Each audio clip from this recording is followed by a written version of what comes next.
आउज़ुबिल्लाहिमिनश्शैतानिर्रजीम बिस्मिल्लाहिर्रहमानिर्रहीम। नन्हे मुन्ने प्यारे बच्चों, अस्सलामु अलैकुम।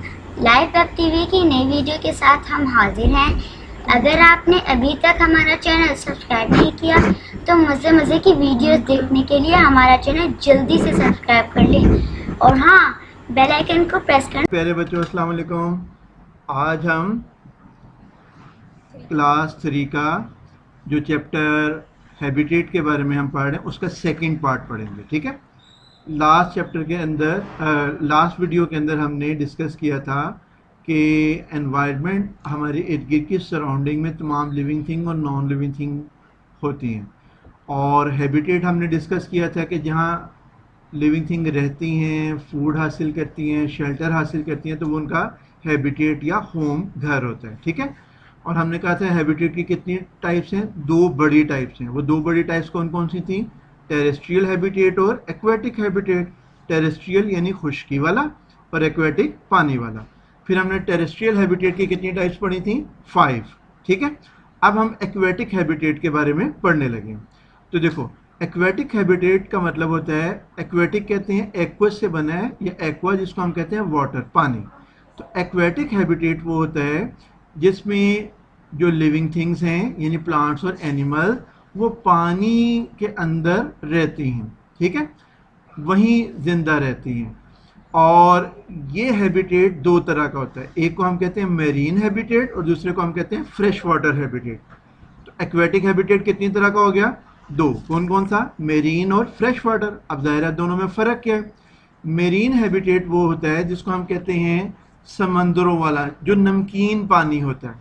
ठीक है, उस पानी के अंदर सॉल्ट मौजूद होता है इतना ज़्यादा कि उसके अंदर सारी तरह की फिश या एक्वेटिक ऑर्गेनिज्म वहाँ नहीं सरवाइव कर सकते। वहाँ खास तरह के प्लांट्स और एनिमल ही जिंदा रह सकते हैं।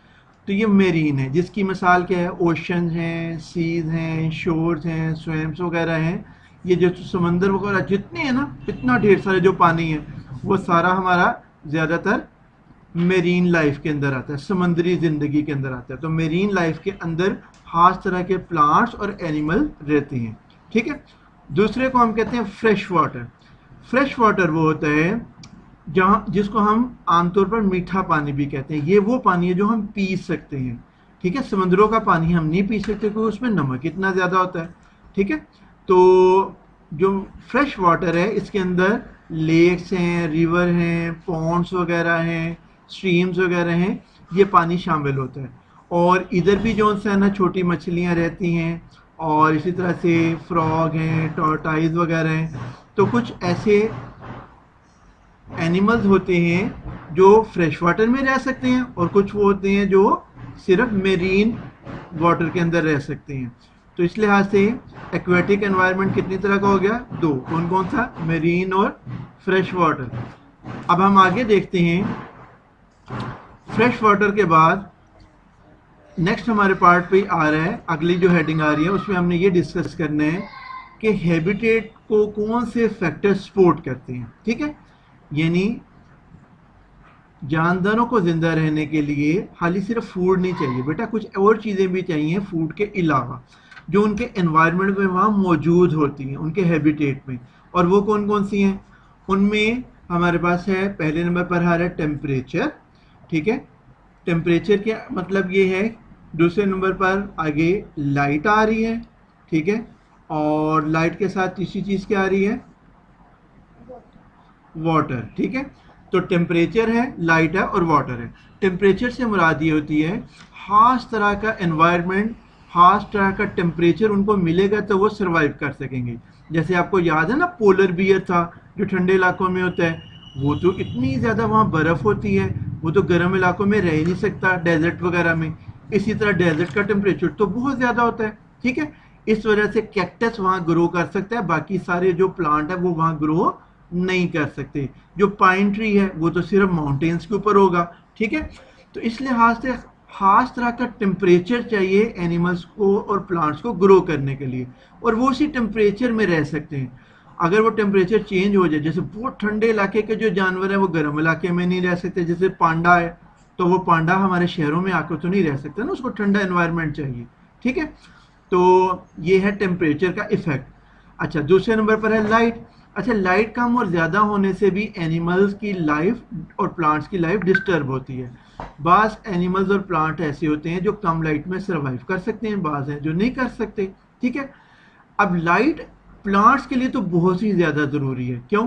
क्योंकि प्लांट्स सनलाइट और एयर में मौजूद कार्बन डाइऑक्साइड से फूड बनाते हैं। अब वो फूड बनाएंगे तो जिंदा रहेंगे ना, और प्लांट जो फूड बनाते हैं उसको एनिमल्स भी इस्तेमाल करते हैं, ठीक है। अब एनिमल्स जो सा इनडायरेक्टली फूड कहाँ से हासिल करते हैं? प्लांट से। या डायरेक्टली हासिल करेंगे या इनडायरेक्टली। जैसे बकरी है, वो तो प्लांट से फूड हासिल करेगी, लेकिन जो शेर है वो तो प्लांट नहीं खाता ना, लेकिन वो बकरी को खाता है।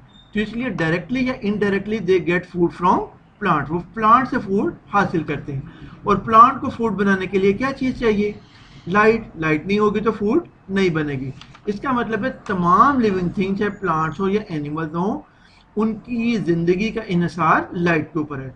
लाइट होगी तो वो सर्वाइव कर सकेंगे, ठीक है। इस तरह बाज़ प्लांट्स होते हैं जो तेज़ रोशनी में रह सकते हैं, बाज़ हैं जो इंडोर प्लांट्स होते हैं जो कम रोशनी में भी ज़िंदा रह सकते हैं, ठीक है। तो लाइट की कमी बेशी से भी प्लांट और एनिमल्स की लाइफ डिस्टर्ब होती है, इफेक्ट होती है। तीसरी जो चीज़ है वो हमारे पास वाटर है। देखो, हमारी जो ज़मीन है उसका 70% वाटर है।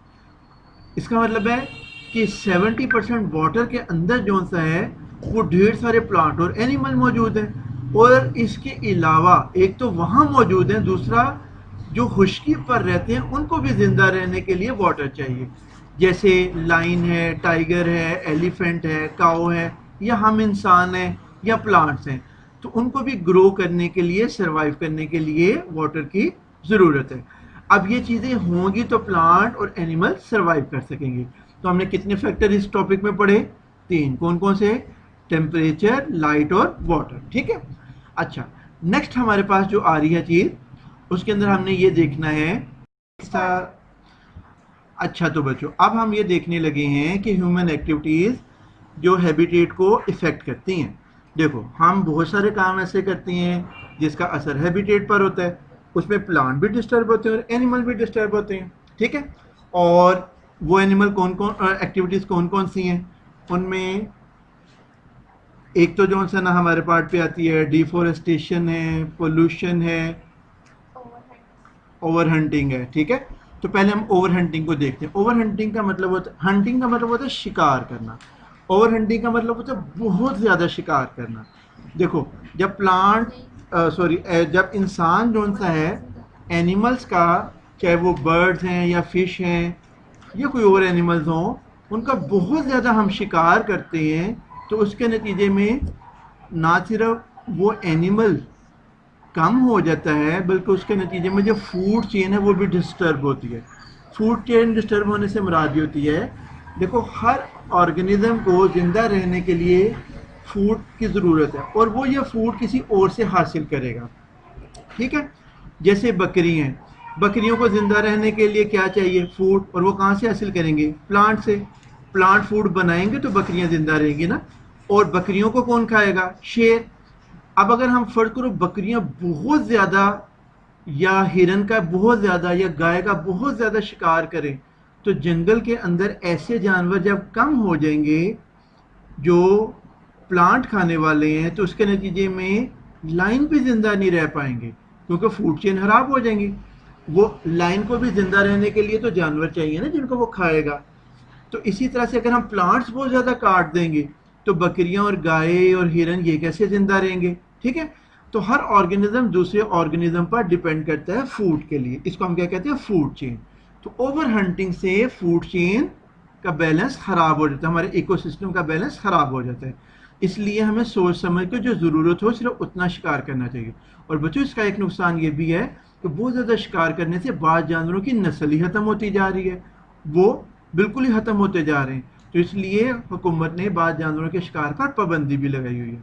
दूसरी जो चीज़ है वो हमारे पास है डिफॉरेस्टेशन। डिफॉरेस्टेशन का मतलब होता है जंगलों को काटना। देखो, जो फॉरेस्ट हैं, हमारे 70% लिविंग थिंग्स जो सी हैं, यानी प्लांट्स और एनिमल्स, वो कहाँ रहती हैं?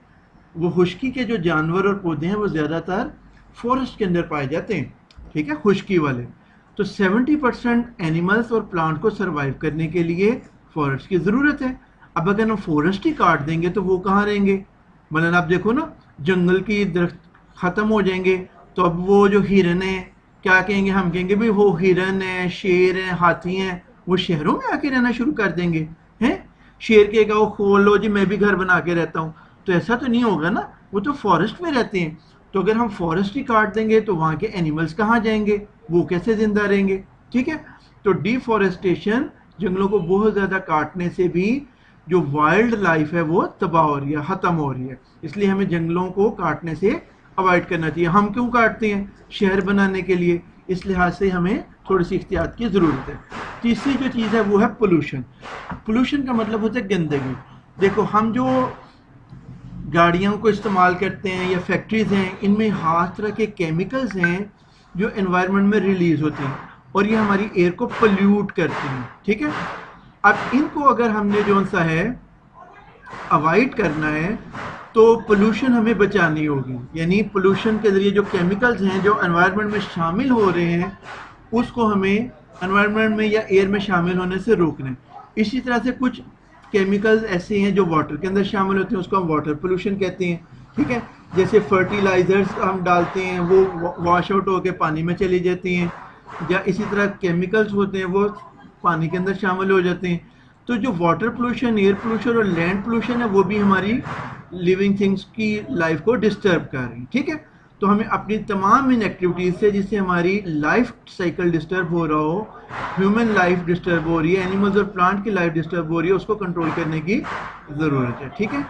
तो बेटा, इस चैप्टर के अंदर हमने हैबिटेट, उसकी मुख्तलिफ टाइप्स, उन फैक्टर्स को पढ़ा जो हैबिटेट के लिए ज़रूरी हैं, और वो एक्टिविटीज़ पढ़ी जो ह्यूमन एक्टिविटीज़ हैबिटेट को डिस्टर्ब करती हैं। आप सब ने इस चैप्टर की रीडिंग करनी है, नोट्स की मदद से एक्सरसाइज को हल करनी है, ठीक है। अपना ढेर सारा ख्याल रखना। अल्लाह हाफिज़। अगर आप चाहते हैं कि आप तक हमारी नई वीडियोस पर वक्त पहुंचती रहें तो हमारे चैनल को सब्सक्राइब करना मत भूलें और साथ ही बेल आइकन को ज़रूर दबाएं।